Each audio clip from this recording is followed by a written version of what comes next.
നമസ്കാരം. ഓശാന പെരുന്നാളാണ് ഇന്ന്. റാലികളുടെയും ശക്തിപ്രകടനങ്ങളുടെയും വൻ ജാഥകളുടെയും ഒരു കാലമാണ് നമ്മുടേത്. അതിൽ ജാതി മത രാഷ്ട്രീയ ഭേദമില്ലാത്ത കാലം. ശബ്ദമുഖരിതമായ ഇടങ്ങളാണ് എല്ലായിടത്തും. ഓശാന പെരുന്നാളിലെ ആഘോഷയാത്ര ഓർമ്മകളിൽ ഉണരുന്നത് ഈ പശ്ചാത്തലത്തിലാണ്. ഒരു കഴുതയുടെ മേൽ പൂക്കളുടെയും കൊമ്പുകളുടെയും അകമ്പടിയോടെ വസ്ത്രം വിരിച്ച വഴികളിലൂടെയുള്ള ലളിതസുന്ദര യാത്ര. നമ്മുടെ കാലത്തെ ഘോഷയാത്രകളിൽ നിന്ന് ഇതിനെ വ്യത്യസ്തമാക്കുന്നത് എന്താണ്?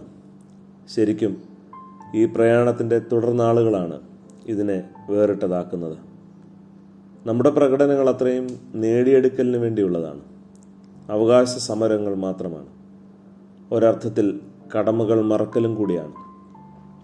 ഒരു ആംബുലൻസ് പോലും കടത്തിവിടാത്ത അത്രമാത്രം ലഹരി പിടിച്ച നമ്മുടെ പ്രദക്ഷിണങ്ങൾ പോലും നല്ല ശമരിയക്കാരൻ്റെ മുമ്പിൽ വിചാരണ ചെയ്യപ്പെടുമെന്നത് നിശ്ചയമാണ്.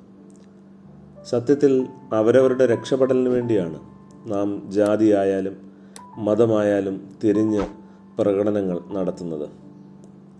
ഇതിൽ നാം തിന്നും കുടിച്ചും തീർക്കുന്നത് മനുഷ്യനെ രക്ഷപ്പെടുത്തുന്ന പ്രവർത്തനങ്ങൾക്കായുള്ള ആർജവങ്ങളെയാണ്. നമ്മെ രക്ഷപ്പെടുത്തുന്നതിന് വേണ്ടി ഉണ്ടായ തമ്പുരാൻ്റെ പീഡാനുഭവങ്ങളുടെ വിളംബര ജാഥയാണ് ഓശാന പെരുന്നാളിൽ സംഭവിച്ചത്. പൊതു നന്മയ്ക്ക് വേണ്ടിയുള്ള ശബ്ദമുയർത്തലുകളെല്ലാം ഓശാനപ്പാട്ടുകളാണ്. അത് രക്ഷയുടെ വരവിനെ അറിയിക്കലാണ്. നിർഭാഗ്യവശാൽ അതിൻ്റെ പിന്നാലെ പോകുന്നവർ എത്ര കുറവാണ് എണ്ണത്തിൽ.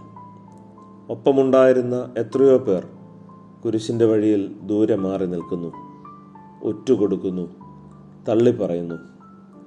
ഇന്നും തൂവാല കൊണ്ടല്ല എങ്കിലും സത്യത്തിൻ്റെ ദാരുണമായ ക്യാമറ കണ്ണുകൾ കൊണ്ട് ഒപ്പിയെടുത്ത് ഓടി മറയുകയാണ്.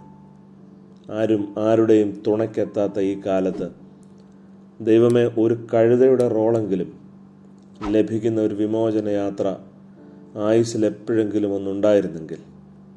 കുരുത്തോലകൾ പുതിയ നാമ്പുകളാണ് ജീവിതത്തിൻ്റെ ഏറ്റവും പുതിയ പ്രതീക്ഷകൾ. നമസ്കാരം.